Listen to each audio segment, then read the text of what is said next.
Malaking problema itong ginawa ng nagpakilalang 18 dating sundalo kasama si Mike Defensor at saka si Atty. Baligod. Abay, until now, hindi po makumbinsi ang Office of the Ombudsman at saka NBI na nag-iimbestiga na ngayon sa request kahilingan ng Ombudsman dahil may kapangyarihan ng Ombudsman na humingi ng tulong sa ibang ahensya ng pamahalaan sa investigasyon. Kaya nga ang NBI ay ginagawa ito. Hindi po nakukumbinsi. Walang matibay daw po na sinabi na meron silang alam at kapanipaniwala ang kanilang pag-deliver. Kasi ganito ang isa hong nakapagtataka at nagulat ng NBI, hindi kabisado. Hindi alam nung mga nag-deliver kung saan-saan lugar yun. Eksakto yung address kasi kailangan yun yung address malaman Nag-deliver ka sa Makati, saan sa Makati? Kaninong bahay? Sino ang nakausap mo dyan? Anong araw? Anong date? Anong taon? Ganun po ang detalye niyan Ilang kayo nag-deliver? Para saan na inyo deliver? Sino ang nagpa-deliver sa inyo? Ayan, ganyan po yung detalye ng tanong. Hindi pwedeng yung kanilang lamsam sabay-sabay na sinumpa ang salaysay ay doon na lang maniniwala ang NBI. Hindi po, kaya nga National Bureau of Investigation. Malalim na investigasyon. Dahil na nag-iimbestiga na NBI agent, mga abogado at certified public accountant yan. Magagaling na mga ahente yan. Kaya kung ano ang sinabi at laman ng inyong sinumpang salaysay, yun ang itatanong sa inyo. Totoo ba ito? Tapos yung detalye itatanong sa inyo. Pag hindi nasagot, tapos iba-iba pa ang sagot, abay, may problema talaga ang credibility. Yung integridad, dignidad, tatamaan. Mukhang yun ang nasisilip ni Atty. Melvin Matibag, NBI Director sa kasalukuyan. Magkakaiba raw po. Ang isa nga sa kailang pinagtataka, 6 lang yung pumirma doon sa mga sinumpaang salaysay nila. Pero yun daw po, na 12, hinarang at hindi daw ko pinapirmahan. At ang sabi daw ng Atty. Baligod re-reviewin pa niya. Ano yun? Ang sinumpaang salaysay at statement ng mga nag-aakusa sa kung anuman, hindi lang sa flood control scam. Mahalaga yun na galing sa kanya. Sarili niyang idea, sarili niyang yung tinatawag nating personal knowledge, iyong kaalaman, nasaksihan, nakita. Hindi pwedeng itinuro lang sa'yo. Sasabit ka talaga dyan. Pati sa address, dahilan kung bakit ka nag-deliver, para saan na dineliver, ano ba yung dineliver mo, ganyan ang mga tanong. Kaya nga NBI yan Sa ngayon po, base sa huling balita, galing sa NBI, malasado, magulo, hindi ka panipaniwala. Hindi naman nila lahat, pero yung naunang mga tinanong na, okay, ay ganun po ang resulta sa initial investigation. Ito ngayon, again, paulit-ulitin ng mga hindi nakakaintindi sa investigasyon.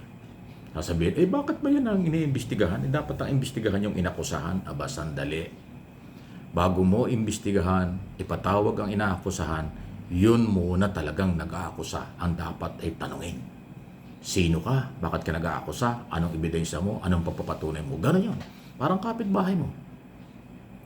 Pag inireklamo mo yung kapitbahay mo, maingay o nanggugulo, nagrepunta ka sa barangay o sa pulis, ikaw yung magsasabi kung ano ang dahilan bakit ka nagreklamo. Ano ang basihan mo bakit may nireklamo ang kapitbahay. Pag nakumpleto mo na ang detalye ng iyong sinasabi, titingnan ng nag-iimbestiga ng barangay o ng pulis kung yung lihit mo yung reklamo mo, tapos ipapatawag yung kapitbahay mo, pasasagutin. Ganon kasimple. Kung hindi pa nyo alam yan, ay talagang ublo-ublo talaga kayo. Ganon. Kaya yung nagsasabi, bakit yung mga Marines ang iniimbestigahan? Bakit sila ang kinasuhan? Magkaiba yung investigasyon at saka ang kaso. Kinasuhan sila ng kanilang mga inakusahan kasi cyber libel, perjury, karapatan nyo ng inaakusahan nila. Kayo namang mga Marines, dati sundalo nag-aakusa, talagang kayo ang sasalang, unang isasalang sa investigasyon. Yun ang tamang proseso. Saan ka naman nakakitang iimbestigahan mo yung inakusahan? Tapos, ikaw naman nag-iimbestiga, hindi mo alam kung ano yung akusasyon. Walang investigador na gano'n. Walang investigador sa buong mundo, inuunang tanungin ay yung akusado o inaakusahan. Tapos saka na lang yung nag-aakusa. Kalokohan yun. Mag-aral kayo sa anumang investigasyon. Kahit na sa anumang napakasimpleng bagay, laging ang nag-aakusa ang merong obligasyong magpatunay. Hindi pwedeng yung inaakusahan ang mag-produce ng ebidensya laban sa kanya. Hindi rin yung inaakusahan ang unang imbestigahan dahil paano mo siya tatanungin kung wala namang akusasyon. General statement, pananagutin mo isang tao. Anong klaseng due process yun? Anong klaseng investigasyon? Basura yun. Yun yung kaalaman ng mga anti-Marcos group.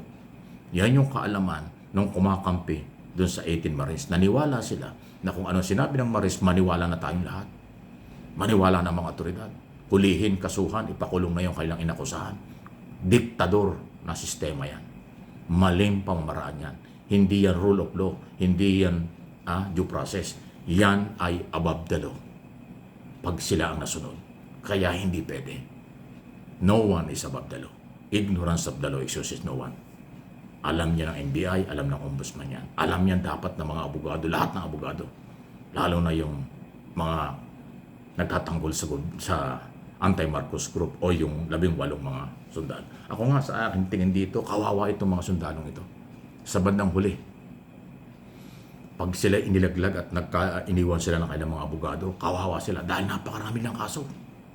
Ang dami nagfile ng kasong cyber libel at saka perjury laban sa kanila. Lahat ng kanilang inakusahan, nagkaso eh. Tapos si Trillanes may nagfile ng kaso, nagbanta pa. Every time daw na magpapa-interview at sila aakusahan itong grupong ito, kakasuhan ulit niya. Cyber libel. Lahat ng interview, cyber libel ang kanyang papel na kaso. O yung sakit sa ulo yan. Abala, gastos, bayad sa abogado, matindi. Eh ang tanong, mayroon bang ganong kakayanan yung mga dating sundalo? May pambayad ba sila sa alang abogado ng pangmatagalang kaso? Ay iba-ibang kaso yan, iba-ibang lugar. Hindi naman iisang lugar. Naku, mabigat to talaga. Kaya ako naniniwalang itong mga dating sundalong ito baka nagamit lang o nagpagamit. Iyan ang masakit. Yan ang masakit pag nagpagamit lang kayo. Yung gumamit sa inyo, iiwanan kayo sa bandang huli. Mag-isa kayo pagka natapos na ang issue ng inyong pag-akusa. Pero yung inyong inakusahan, tuloy-tuloy ang paglilitis niyan hanggang sa korte. Doon kayo magsisisi. Hindi ito pananakot, real talk lang. Mahirap ang mag-akusa at pag kinasuhan ka, talagang sakit sa ulo yan. Isipin mo 18, di ba? Pinapalabas nyo sa isang statement kayo, isang ginawa nyo, araw-araw magkasama kayo. Wala kayong ginawa kundi mag-deliver. Napaka-imposible. Dapat yan specific. Imposibleng 18 tao, iisang ang ginagawa, isang lugar, araw-araw magkakasama kayo. Eh ganoon ang lumalabas doon sa sinumpang salaysay nila. Iisang galaw nila, mag-deliver kung kani-kanino. Nung tinatanong ng NBI, saan yung dinala? Anong address? Hindi na masabi. Para saan? Kanino? Ano yan? Basurang maleta. Yan ang mangyari dyan. Ang buhay ng maleta, malamang, mas kalaboso ang nag-aakusa kaysa inakusahan. Kasi nga, kung malasado, hilaw ang kanilang pagpapatunay. Please like and share.